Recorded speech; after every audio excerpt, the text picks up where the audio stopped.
इस बांसुरी को देख रहे हैं आप? इसकी मधुर धुन सुनकर हर कोई मुग्ध हो जाता है, परंतु इसकी उस पीड़ा को कोई नहीं समझ सकता जो इसने बांस से बांसुरी बनने में पाई है।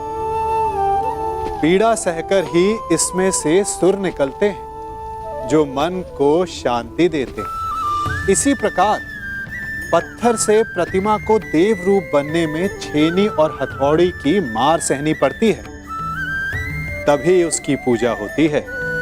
बात यह है कि निर्माण के लिए स्वयं के टूटने का विज्ञान बहुत ही आवश्यक है।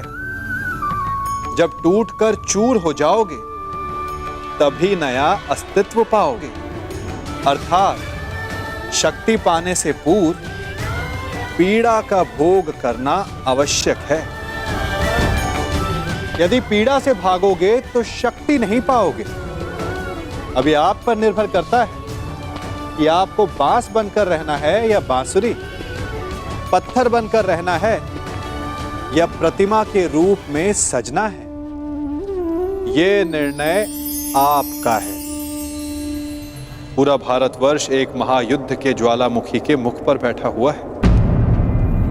उस युद्ध को प्रारंभ करने का कलंक अपने सर पर मत ले लेना। मुझे आपके भांति धर्म स्थापना की कोई चिंता नहीं। मैं यहाँ वो करने आया हूँ जिससे मेरे जीवन को संतुष्टि मिले। मैं संसार को नहीं, अपने जीवन को, अपने आनंद को महत्व देता हूँ। यदि संसार ही नहीं बचेगा तो जीवन में आनंद का क्या महत्व है पुत्र? वो आपकी सोच है, आपका कार्य। मैं वासुदेव कृष्ण नहीं हूँ। मैं ना ही भविष्य की चिंता करता हूँ और ना ही योजनाएं और माया जाल रचता हूँ। मैं अपने आज में जीता हूँ, इस पल का आनंद लेता हूँ। मैं बड़ी उड़ान की योजनाएं नहीं बनाता, बस अपने पंख खोलकर उड़ जाता हूँ। फिर चाहे वायु सुगम हो या चक्रवात, मैं इस पल को जीता हूँ। फिर चाहे अगले पल में मृत्यु हो।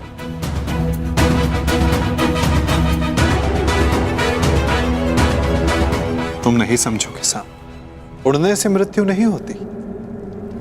मृत्यु तब होती है जब वो धरा पर अनुचित तरह से टकराए। उड़ने में कोई बुराई नहीं,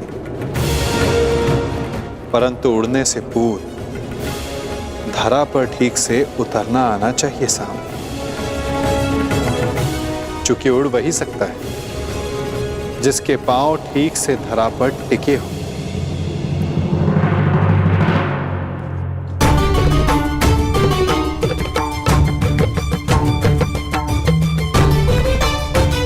भद्र, इस शुभ अवसर पर इन अस्त्रों का क्या काम? सज्ज रह रहा हूं। विवाह उत्सव है, युद्ध नहीं। मनुष्य का भाग्य और योद्धा का युद्ध कब ललकार दे किसे ज्ञान, इसीलिए तैयार रहना श्रेयस्कर है।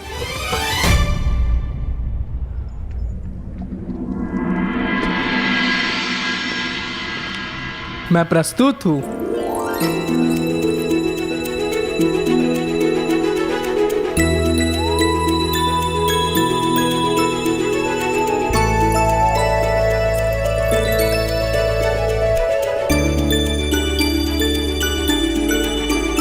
अरे ये अश्रु क्यों? मुझे लगा मुझसे मिलकर तुम्हारे मुख पर मुस्कान आएगी। मुस्कान आते आते रह गई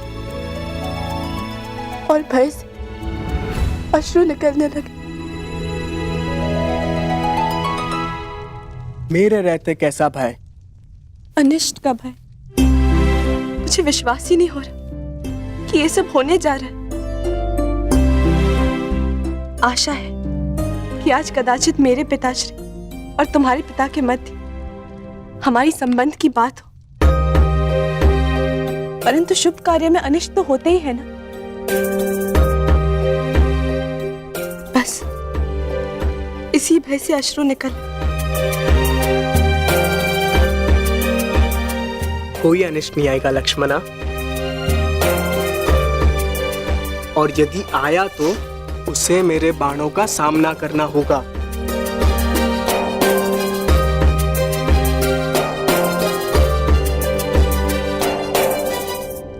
कदाचित उसकी आवश्यकता नहीं होगी। मामा श्री शकुनी हमारे ही पक्ष में है। मुझे गांधार राज की चिंता नहीं, समस्या तो तुम्हारे पिता और मेरे पिता के विचार भेद की है। इसीलिए तो मामा श्री शकुनी का हमारे पक्ष में होना श्रेष्ठ है। मुझे उन पे पूर्ण विश्वास है। देखना, वो कोई ना कोई मार्ग अवश्य निकाल लेंगे और पिताश्री भी मान जाएंगे। परंतु मुझे गांधार राज शकुनी पर विश्वास नहीं। ऐसा मत बोलो साम। और तुम्हें भी उन पर इतना विश्वास नहीं करना चाहिए, क्योंकि मुझे गांधार राज शकुनी पर विश्वास नहीं और ना ही अपने पिता पर, क्योंकि उन्हें मेरे हर निर्णय में, हर आकांक्षा में खोट दिखाई देता है।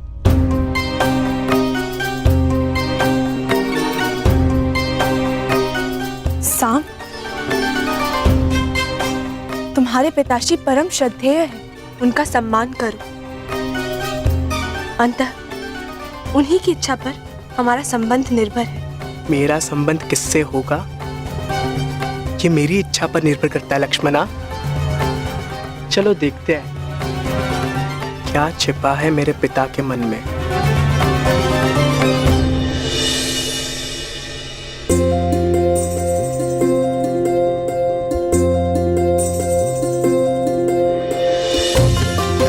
अंतिम बार एकांत में हाथ पकड़ रहे हो, अगली बार सबके समक्ष पकड़ोगे। अंतिम अवसर है, सोच लो, मुझसे विवाह करोगे?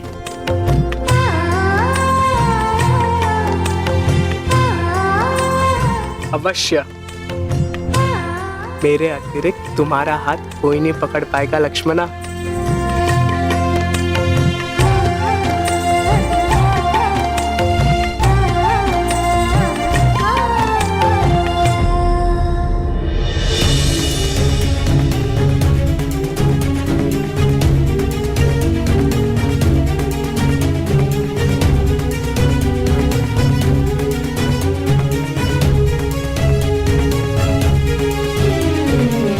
उपस्थित अतिथियों का निवेदन है कि अपना अपना स्थान ग्रहण करें।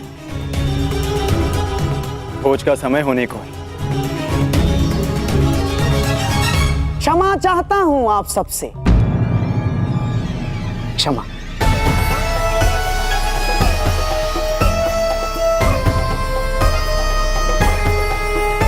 परंतु मुझे प्रतीत होता है कि भोज से पूर्व एक महत्वपूर्ण घोषणा कर दी जानी चाहिए।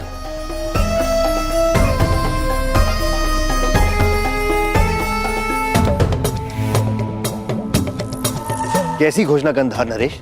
अब इसे घोषणा माने या प्रस्ताव, मैं शकुनी समस्त हस्तिनापुर की ओर से क्षमा का प्रस्ताव रखता हूं।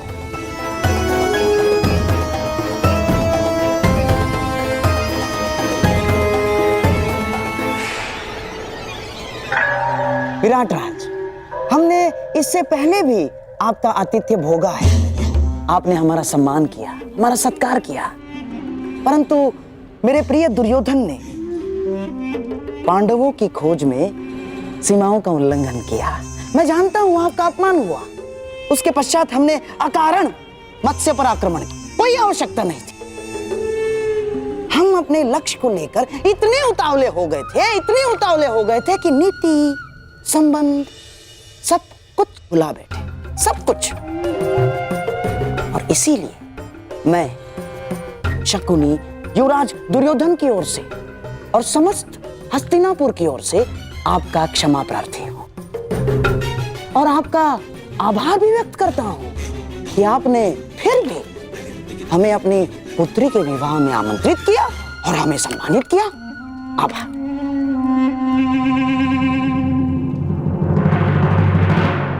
शकुनी का व्यवहार इतना विनम्र कब से हो गया? क्या है कि आप और हम दोनों क्षत्रिय हैं और आप तो जानते ही हैं कि क्षत्रिय क्रोध में सब कुछ भूल जाता है, सब कुछ। परंतु सच्चा क्षत्रिय वो है जो अपनी भूल स्वीकार करके भी मित्रता का हाथ बढ़ाने में भी पीछे नहीं हटता। इसीलिए मैं शकुनी हस्तिनापुर की ओर से मित्रता का हाथ आगे बढ़ाता हूं।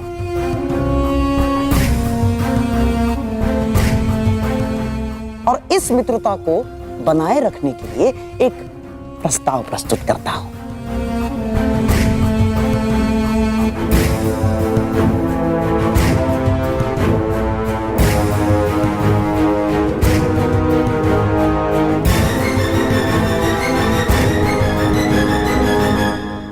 प्रथम पूज्य वासुदेव, क्या इस प्रस्ताव को प्रस्तुत करने के लिए आपकी अनुमति है?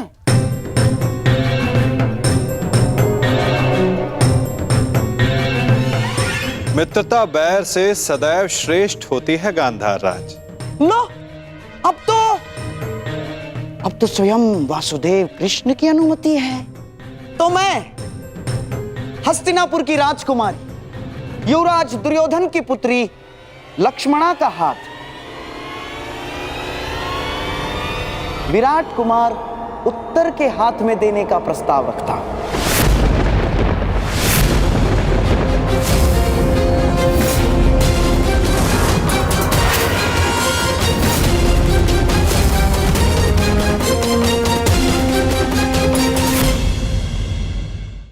और आशा है कि आप इसे स्वीकारेंगे और हमें संदेश देंगे कि आपने हमारी भूल को क्षमा किया।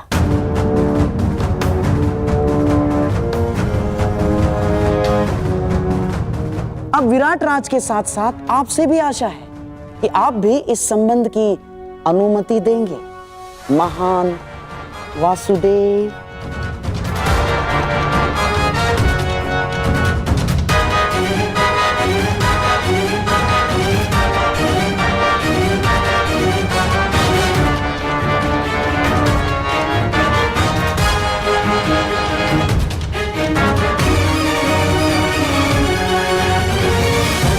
उत्तर का विवाह लक्ष्मणा के साथ? क्यों विराट राज, आपको हमारी मंशा पर संदेह है या हमारी पुत्री के गुणवती होने पर संदेह है आपको, या हस्तिनापुर पर संदेह कर रहे हैं आप? ऐसी बात नहीं है गंधा नरेश। तो परंतु पिछले दिनों विराटनगर और हस्तिनापुर के मध्य जो भी हुआ उसे देखते हुए भी आप उससे पिछले दिनों को स्मरण कीजिए विराट राज, जब विराटनगर और हस्तिनापुर में मित्रता हुआ करती थी। इस कीचक के वध के पश्चात जो कटुता बढ़ी है वो हमारी भूल थी विराट राज। उस भूल को सुधारने का प्रयास कर रहे हैं, उस मित्रता को बढ़ाने का प्रयास कर रहे हैं हम। आप समझ रहे हैं ना मैं क्या कह रहा हूं विराट राज?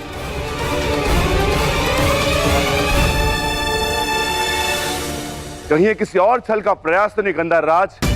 क्या यह संबंध हमसे भविष्य में होने वाले युद्ध में विराट राज का सहयोग प्राप्त करने की योजना तो नहीं है? क्या छल भीम?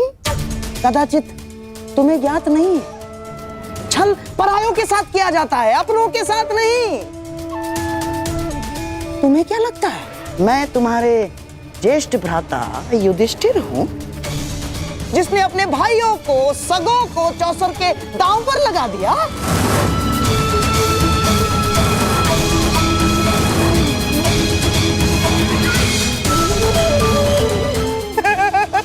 ना ना ना ना ना ना ना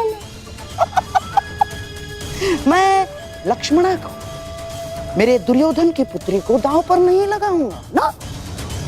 ये तो केवल मेरे सम्राट दुर्योधन का प्रस्ताव है और उसे मैं प्रस्तुत कर रहा हूं, बस।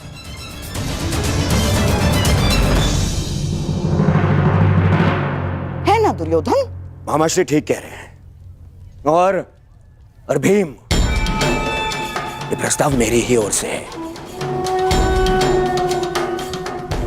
मैं छल नहीं करता, मुझे बल पर विश्वास है, बल पर।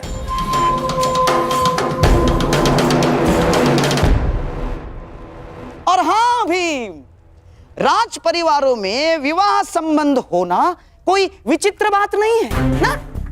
और रही बात युद्ध में सहयोग की, तो राज परिवारों में विवाह संबंध होने का सबसे बड़ा कारण होता है शांति की स्थापना या तो युद्ध में सहयोग की आशा। हाँ, जब तक कोई प्रेम प्रसंग ना चल रहा हो।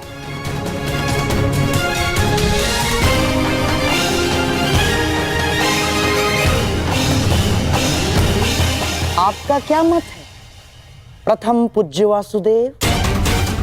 आपने भी अपने भांजे अभिमन्यु का विवाह उत्तरा के साथ इसी आशा में किया था कि पांडवों को युद्ध में विराटनगर का सहयोग मिल सके।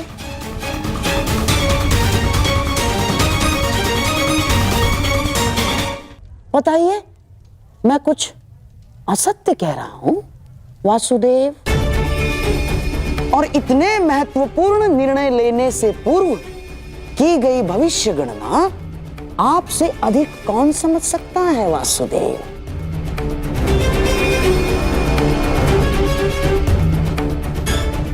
और मनुष्य भी मवेशी इसीलिए घर में लाता है कि उसके दूध से आहार मिल सके, इसलिए नहीं कि उसका पालन पोषण कर सके, है ना वासुदेव? युद्ध भारतवर्ष के द्वार पर खड़ा है और ऐसे में हम युद्ध के सहयोग के लिए कोई विवाह संबंध बनाते हैं तो इसमें आपत्ति है वासुदेव? बताइए।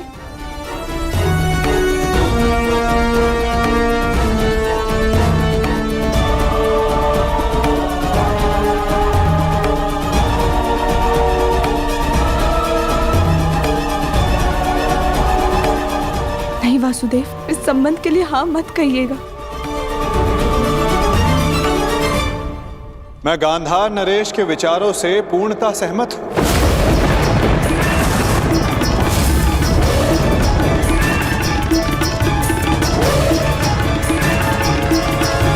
यदि पांडवों को अभिमन्यु का विवाह विराट राज की पुत्री के साथ करने का अधिकार है तो दुर्योधन को भी विवाह का प्रस्ताव विराट नगर भेजने का पूर्ण अधिकार है।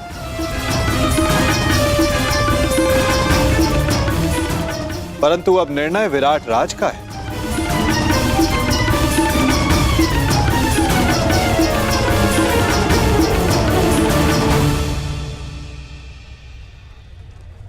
वासुदेव, क्या आप इस संबंध को मान्य करते हैं? विराटनगर और हस्तिनापुर के संबंधों के इतिहास को देखते हुए भी क्या ये उचित होगा? मेरी दृष्टि में शांति से उचित कुछ भी नहीं विराट राज। यदि गांधार नरेश बीते कड़वे संस्मरणों को भुलाकर उज्जवल भविष्य की कामना रखते हुए प्रस्ताव रखना चाहते हैं तो अवश्य गांधार नरेश को पूर्ण अधिकार है। और मुझे आप में विश्वास है, अगर आपने कुछ सोचा होगा तो उसमें सभी का हित होगा। कुमार दुर्योधन, मुझे यह संबंध स्वीकार है।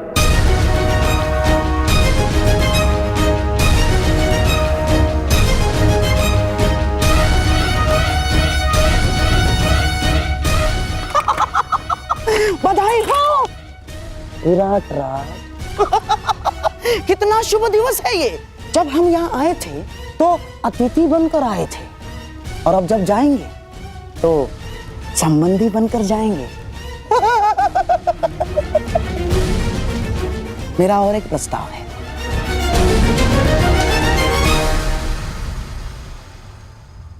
कैसा प्रस्ताव? नहीं, अर्थात पांडवों के और हमारे संबंधी एक ही है और सारे यहाँ उपस्थित भी हैं, तो क्यों ना अभिमन्यु और उत्तरा के साथ साथ लक्ष्मणा और उत्तर का भी विवाह एक ही मंडप में कर दिया जाए।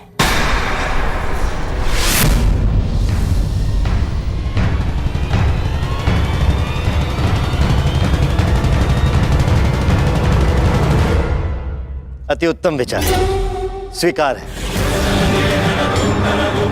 मुझे भी स्वीकार है।